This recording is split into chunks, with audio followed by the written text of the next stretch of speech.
Welcome back to 5D Mystery School. Let's get into it. Okay, so I looked at a lot of your comments and I think it's necessary to backtrack just a bit before we continue.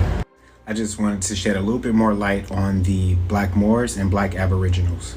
So what I'm clearly saying is my people, who you call African Americans today, are the rightful owners of this land. We are the indigenous people to this land.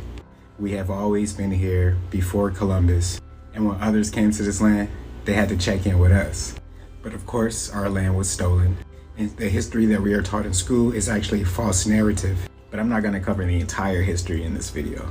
But what I have been doing is just looking at brief periods and examples to substantiate these unfortunately unknown claims, or rather, truths. Okay, Negroes as the original Indians, proof in the Jesuit letters.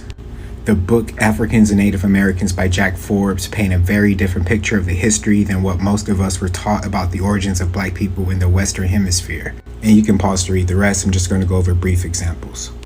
Commenting from the Jesuit letter on the appearance of the Native Americans, Forbes states that is, they are not black or white but of olive color, but the same writer remarked that the Brazilian canoemen he saw were so black that they could have been taken for sailors of the Sea of Styx in hell. The terms Negroes and Indios were used interchangeably to describe the natives in the journals of early missionaries who could not have possibly been referring to Africans. Alright, so here's an indigenous American. Way before it was even called America. Let's just say an indigenous person. Another black indigenous person. A depiction of some more. Another brief example would be Queen Khalifa of California. And then you have the Seminoles, which is one of many tribes. Alright, so you can pause to read, but briefly, Queen Khalifa was a powerful general queen, a strategic opponent who commanded and maintained a fleet of ships while ushering in a time of peace in all surrounding lands.